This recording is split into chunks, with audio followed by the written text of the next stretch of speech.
Hello everyone, and a pleasant day to such excellent viewers. It is nice to see all of you here and joining me through my journey on machine learning.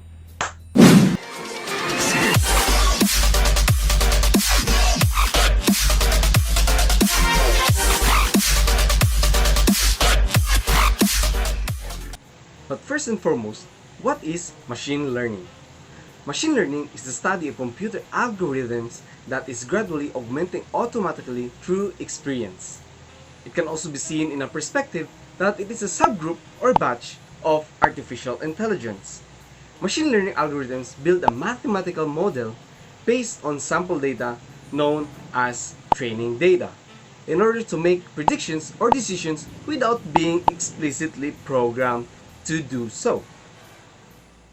For this time, I'm gonna introduce to you the Anaconda Distribution, and we're gonna use the Anaconda Navigator, in which in this time it included in the software that we're gonna use, the Jupyter Notebook. But first, what is Anaconda Distribution? Anaconda Distribution is a Python and R distribution. It aims to provide everything you need Python-wise for data science and out of the box. It includes the core Python languages, 100 plus Python packages or libraries, Spider, Conda, and etc. Then, in doing so in our machine learning, we're gonna use the Jupyter Notebook. So let's gonna launch it. When we're gonna launch the Jupyter Notebook, it will direct us to the Brave website. Okay, so here, this is my browser. I use Brave. So there, this is directed. Okay, so this is our Jupyter Notebook. So what is Jupyter Notebook? Jupyter Notebook is an open source web application that allows you to create and share documents that contain live code, equations, visualizations, and narrative text. Its purposes are data cleaning and transformation, numerical simulation, statistical modeling, data visualization, and machine learning, which is our goal for today, and much more. Furthermore, Jupyter supports over 40 programming languages, including Python R, Julia, Scala, but hey, let's stick to the good old Python language. Now, let's find and download a dataset online. So let's search here, datasets. Okay, so we're gonna go to the certain site called UCI Machine Learning Repository Datasets. So http archive.ics, it is what Ma'am Nivy told us, our teacher, to look in for more datasets. So here are the sample datasets that good-kinded people put in the internet to be used by students and practitioners. So as a lazy man, I want to have a less attributes, so let's go to the less than 10 attributes. So by clicking that, let's go to the lenses part because that's what I'm practicing on it from the past few days and more on so forth. So here, I found the lenses. Let's click it. Take time loading. So here it is, the lenses dataset. So in here, they have this various information, their associated tasks, missing values, then the number of web hits, which means that this type of numbers, there's a lot of people clicking on it and seeing and maybe downloading it. So maybe some students have the same dataset than I have, which is very coincidence. So here, you're gonna download the data. So by clicking here, you're gonna click the lenses.data, but in order to integrate in the Jupyter Notebook, we're gonna turn it into a .csv. That CSV file is called comma separated values. So by clicking that, so here it is data file. So lenses will just put in here .csv, and I will not do it because I already downloaded it in the past few weeks because I practiced it. Then if you want more information, you will go to the dataset description and it will send you a file, but just convert it into .txt so that it will be not too harsh to you and you can read it properly using a notepad. And then let's go to the Jupyter Notebook. So here, you want to create your own page. So yeah, create a new notebook in Python 3. So Python 3, click on it. So here we are. So we might name our notebook as lenses. Okay, maybe that's good. Lenses. Okay. But first and foremost, we want to know where is the directory of your Jupyter notebook so that your dataset.csv will be integrated with the Jupyter directory so that they can call each other easily and without no further line of commands, which is kind of hassle.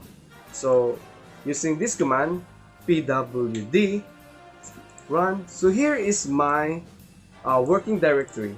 So pwd means print working directory. So here we'll go to my xlist user.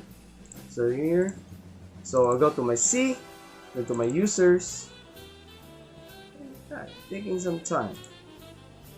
So here, Acer, here. So here's my lenses. I put it here. Then our lenses notebook is already saved in here. So now we want to import pandas as PD. Then click run. So I import pandas as PD, Python pandas. Then df equals data frame PD Python pandas with underscore CSV CSV. Here we are. Then the name of our file, lenses, and don't forget that CSV. So this line here will call the file in our directory, which is saved in your working directory. So let's run. So it is good. Then df to show its data frame. So run.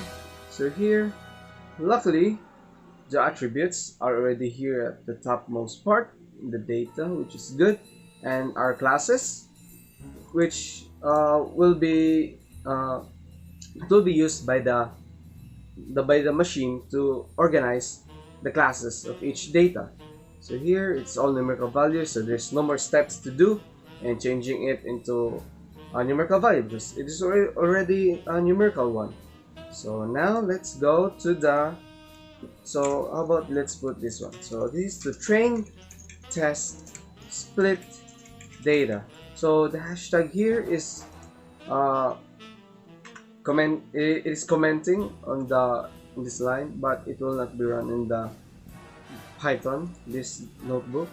So here we want to use from sklearn the model selection and import train, test, split. So run. So okay, it is all good. And now we'll have our xtrain, xtest, ytrain, ytest to integrate into our data here in our lenses. So here we go. So xtrain. Oh no, don't space that. I guess we don't space that, so that will be clean. Xtest, then ytrain. And ytest. Oh, yeah. Ytest. Then equals to train, then test, then test split, right? Yes, we forgot it. And then data frame bracket. Oh, so it's like a double bracket here. Oh no, double bracket here. So the age, comma here. Then the spectacle. Where did I get? Claudia. Oh no, I forgot. So we're gonna base here in our attributes here. Age, spectacle, prescription, astigmatic, to production rate. Then no, we'll not include the classes. So it's spectacle, prescription, is that right? then prescription, stigmatic, then the tier production rate. Tier production. Wait, it's quite long. My goodness. So I think that will be it for this. Then we'll go to the next one. So will be data frame, then the bracket. So the classes attribute is separated. Then we'll have our test size. Our test size can be different from each other. It may be 0.10 to be more accurate, 0.20 and above, so that the more the value, the bigger it is, the data is used. So here we're just gonna use let's say to be unique 0.20. Then random state equals 0, so it will not go into rumbling stuff, and the shuffle is equals to false, so that it will not be randomized and be disorganized in every way as possible. So let's run it, and it's all good. Luckily there's no problem. Amazing. So now we're gonna see our x test and run. So here our x test is from the data from 19 to 23. So here, but the classes is not included because it is what the machine will predict in our next line, but not really the next. But here we're gonna show you the x string also. So the x string data, so the 0, so it is divided already to 0 to 18. So it's like more on 19 data actually, because 0 means 1, but yeah, it will always start in 0. Then our y test, just to make it show. Oh no, I didn't enter. Okay, so here's the result of the y test. Then the y train. Just want to show it. Okay, so here's the result of the classes. Name, classes. So that must be the result for prediction. And the next one, we're gonna use machine learning algorithm. So we're gonna write it here. Use machine learning algorithm. Enter. So from sklearn 3 import. So another import decision tree classifier. I think that's good. Okay, that's good. Then we'll do the CLF. CLF equals decision tree classifier. Then we'll put the random state equals to 0, so that will not go randomized on its own. I'm just gonna space that so like look good. Then I'll go to run it. So okay, it runs. So CLF. So at this time, it is the import decision tree classifier is already integrated to the machine. So how about it? So CLF fit will be integrated to the X train, then also to the Y train. So let's run it. So here's the information about it: the max depth, impurity, but the splitter is called best. So here, right now, we're gonna predict. The machine will gonna predict what is the result of those data. So the result, not the data, the result of the data, but this line of code that we were gonna test the machine on what is the result of of the machine's prediction, his or her. What is this? It's not a human. Predict, then access.